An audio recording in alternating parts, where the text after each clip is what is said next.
গেল, নবীর ইজ্জত আপনাদের সহ্য হয় না। কথা বলেন ঠিক কিনা? নবীর সম্মান, নবীর মর্যাদা বুলন্দ করেছেন কে? আরো জোরে কে? কবি ইয়াসিন, কবি তাহা, কবি ওয়াল্লাইলা,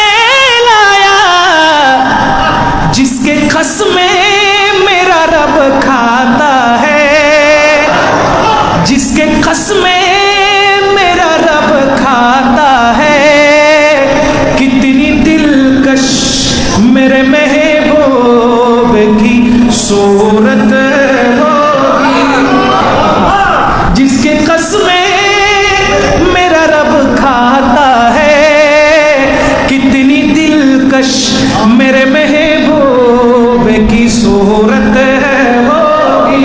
सुबहानाल्लाह। যে সূরতের কসম কে করেছেন? বলেন না কে করেছেন? বিসমিল্লাহির রাহমানির রাহিম, ওয়াদ-দুহা ওয়াল-লাইলি ইযা সাজা, মা ওয়াদ্দাকা রাব্বুকা ওয়া মা ক্বালা। কে কসম করেছেন? কেমন চেহারা! ইয়া রাসূলুল্লাহ, আপকি सूरत की कसम করতেছেন কে? করতেছেন কে? আর সেই নবীকে তুমি নেতা বলো, সেই নবীকে তুমি বড় ভাই বলো। আরে মুস্তাফা তো জমিনে দণ্ডায়মান হয়ে আসমানের চাঁদকে দুই টুকরা করে দিয়েছেন। মুস্তাফা দুনিয়ার জমিনে দণ্ডায়মান হয়ে খেজুর গাছের দিকে ইশারা করেছেন। ওই খেজুর গাছ জমিন থেকে হাঁটতে হাঁটতে মুস্তাফার কদমে এসে হাজিরি দিয়েছে।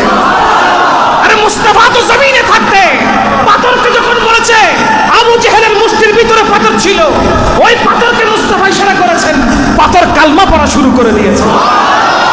মুস্তাফার মতো মনে করো নিজেকে। তোমাকে দেখে মশাও মস্কারি করে না। কথা বলেন ঠিক? তোমাকে দেখে মশাও কি করে না? মস্কারি করে না। তোমার রক্তের ভিতরে বিষাক্ত আছে বিদায় সে তোমার রক্ত গ্রহণ করে না। চিন্তা করে দেখো, জাহান্নামে জায়গা তাদের হয় কিনা আল্লাহ জানে। জাহান্নামে একটি জায়গা, জাহান্নামের ভিতরে তাদের জায়গা হয় কিনা আল্লাহ ভালো জানে। কারণ জাহান্নাম মুস্তাফার গোলাম। জাহান্নাম কার গোলাম?